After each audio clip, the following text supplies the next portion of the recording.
Hi, this is Gail Holt for LDT 642. This is my synthesis matrix video. I'm Gail, and I've been teaching for 29 years with a mix of kindergarten through 12th grade, special ed, gifted and talented, and computers. But the majority has been teaching middle school agri-science classes here in Green Bay, Wisconsin. The background of my design thinking context is that 9 of my 10 classes are the Appreciation of Animals class, informing students about domestic animals and how to care for them. I have succeeded in finding friendly animals to have in the classroom, and am graciously allowed to bring my own dog in to share as well, not only with my classes, but with anyone in the building in need of a furry friend. I have a day 1, day 2 schedule, and that gives me around 140 to 150 students on each day, rotating between the 2 days all year long. That gives me between 280 and 300 students. And I do not feel that all of my students are benefiting from the animals. If I incorporate them into the curriculum, I feel they could contribute to all of my students' learning, which led me to my design thinking challenge. How might I reimagine my curriculum to include animals academically engaging all of my learners? During my research, I looked for concepts that would show the positive influence animals can have on students, help me introduce animals into the curriculum, and answer questions that others may have about the animals being in the classroom.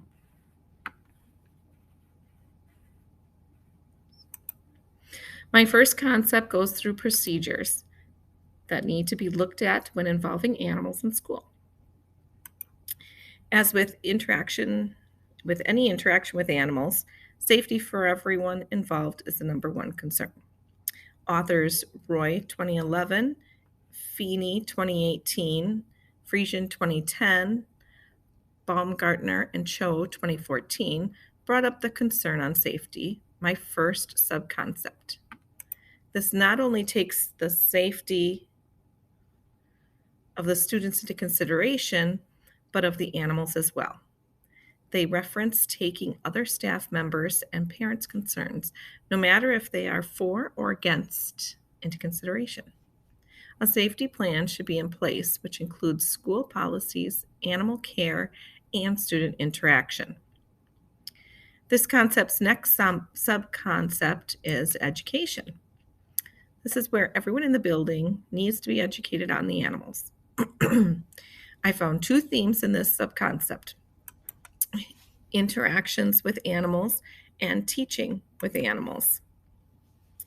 In the first theme about interactions, authors Sokol and Call 2019, G et al. 2017, Roy 2011, and Feeney 2018 suggest we teach students and staff how to interact with the animals. This includes AAIs, or animal activity interactions, and taking care of the animals, and even the proper way to walk by the animal in the hallway, which sounds kind of funny, but students get to decide how much they want to interact with the animals. So even if they don't want to be interacting with them very much in person, they all need to learn how to respect and, yes, walk past the animal in the hallway. In the second theme under the subconcept education, which is about teaching with animals, authors Fearman and Robenstein, 2017, Zemmelman et al., 2012, Baumgartner and Cho, 2014, show us the procedures on how we can use animals to educate our students. We need to choose the appropriate animal for the situation and take our goals and the level of our student into consideration. I was surprised to learn that most students are calmed down by dogs, but ADHD students are typically aroused by dogs and will bring out that hyperactivity of them.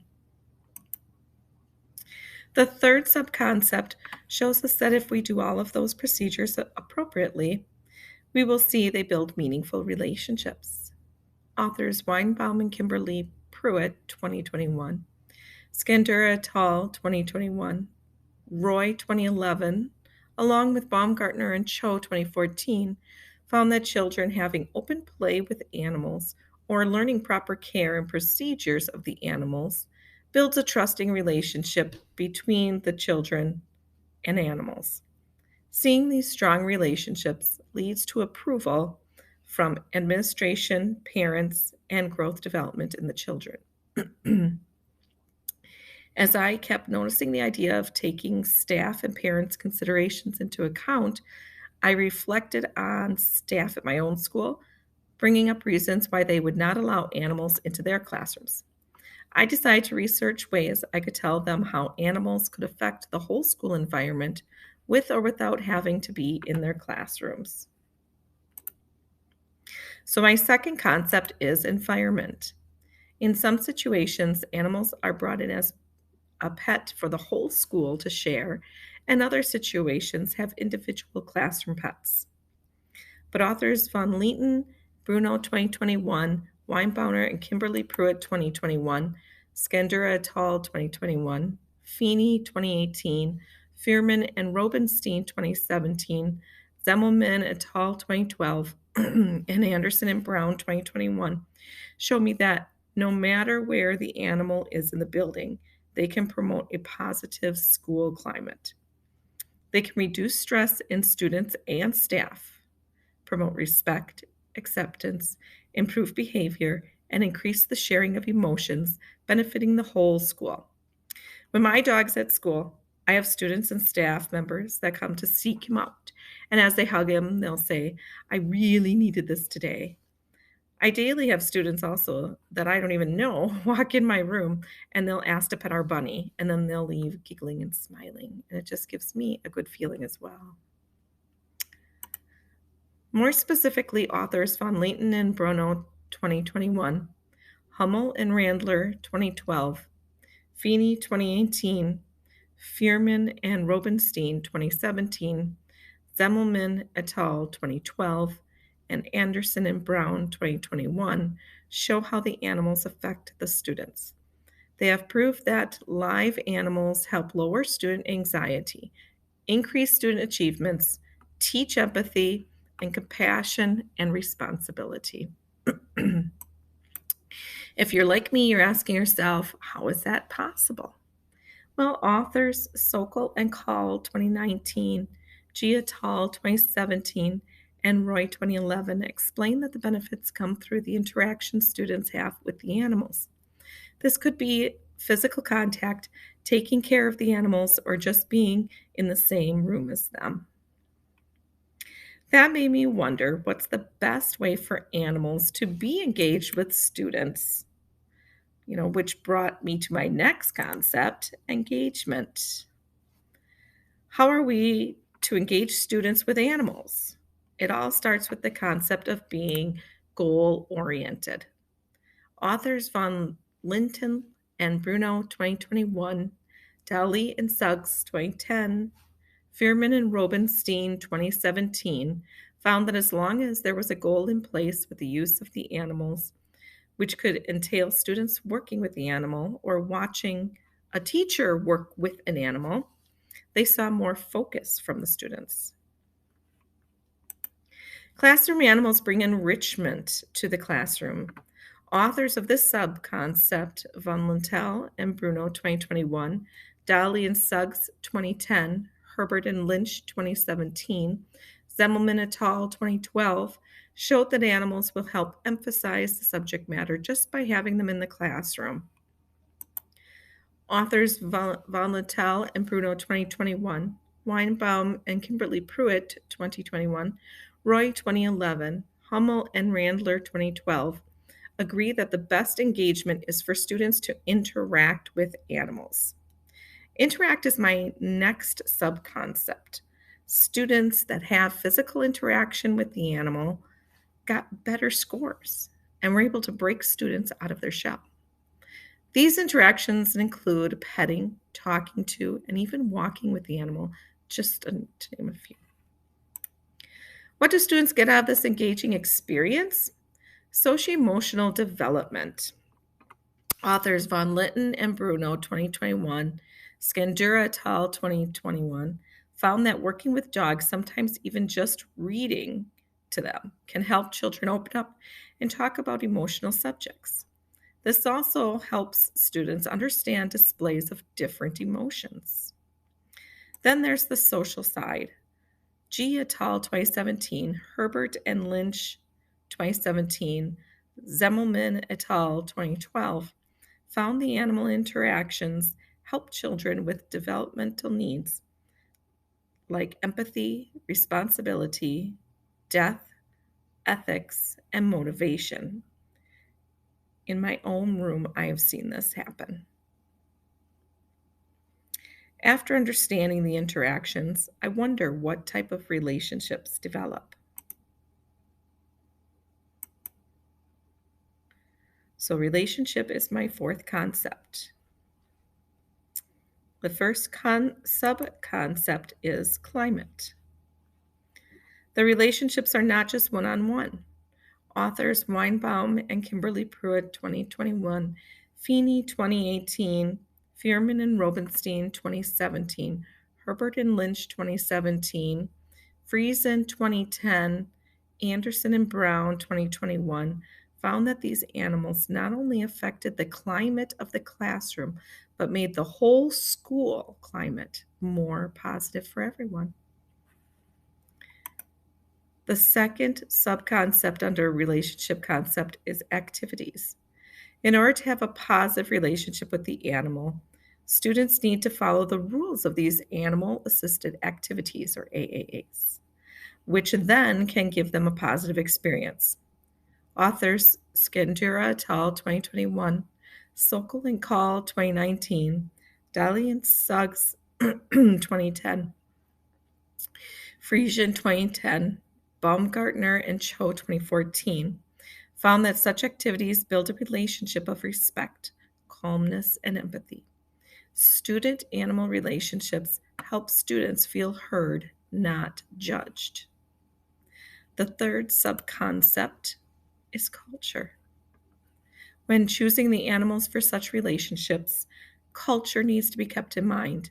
Even though the dog and man relationship has grown over millennials, authors Skandura et al. 2021, Sokol and Call 2019, Friesian 2010, Baumgartner and Cho 2014 remind us to keep in mind that some cultures fear dogs or even see them as unclean. We need to take into consideration everyone's background as an animal is chosen. The fourth subconcept, development. Authors Herbert and Lynch 2017, Friesen 2010, Anderson and Brown 2021 found that having a relationship with animals can help children in their development, both socio-emotional and academic. When we're dealing with live animals in an educational setting, Roy 2011 and Herbert and Lynch 2017 remind us that even though the animals are helping students learn, we need to remember the animals' needs and care as well. Even though they are beneficial, some people may not want to take on that added responsibility.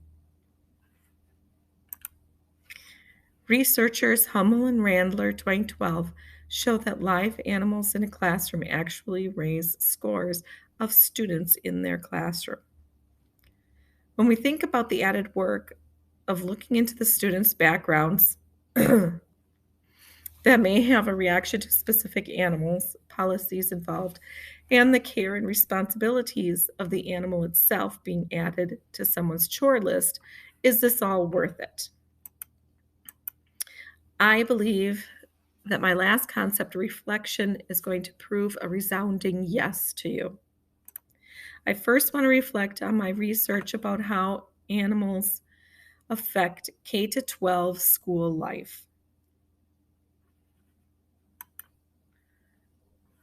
The first theme, Von Littell, Bruno 2021, Skandura et al. 2021, Sokol and Call 2019, Dolly and Suggs 2010, G et al. 2017, Hummel and Randler 2012, Herbert and Lynch 2017 reflect on how animals affect the performance of students in K-12 schools.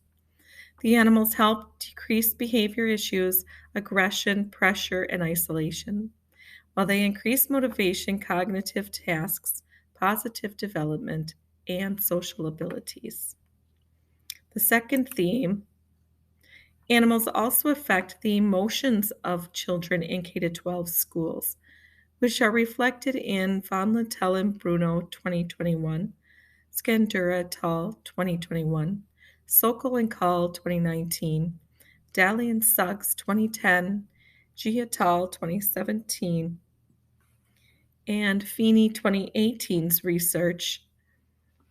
Animals help students going through trauma, crying little ones, and even migrant students. Emotions are lifted in students, sometimes just by seeing the animals, and others by touching them. The third theme, but what about the K-12 teachers? Herbert and Lynch, 2017, Baumgartner and Cho, 2014, show us that even though most teachers see it as an extra chore, they believe the benefits far outweigh the chore. The fourth theme, we cannot forget about the families of those K-12 students. Feeney, 2018, Friesen, 2010, Baumgartner and Cho, 2014, reveal that not everyone feels the same way about animals in school. That is why we need to be open with the parents and even give them the ability to experience the animals and voice their opinions. Once students move on to college, animals can still be assisting them. Von Littell and Bruno 2021, Skandura et al. 2021, Fuhrman and Robenstein 2017, Anderson and Braun 2021 found that numerous colleges are already using animals to reduce stress, both in transitioning of living and in academics. The last subconcept that goes through the concept of reflection is the use of animals in therapy and medical fields. Researchers Von Littell and Bruno 2021, Sokol and Call 2019, Daly and Suggs 2010, and Friesen 2010 show us that animals help create teachable moments about feelings, reduce stress, and increase socialization for these children going through therapy and medical situations. Through this research, I have come to the conclusion that animals have a profound positive effect on children emotionally, socially, and academically. Classroom pets can increase communication skills, including writing, just by giving students something to write about. There's no set formula for these benefits to take place. They can be gained through physical contact or even just being visible. That is how animals can benefit a whole school just being there. Schools that have school pets have shown a decrease in behavior issues and an all around more positive school climate.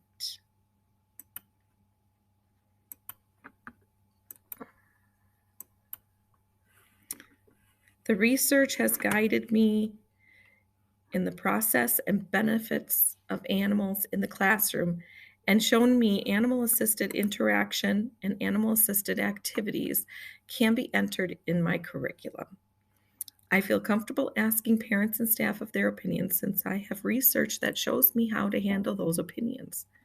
This research has also given me animal-assisted activities, or AAAs, that I can do with the classroom pets I already have. The research has also shown me that the actual care of the animals is a great learning experience and would be a great addition to the curriculum.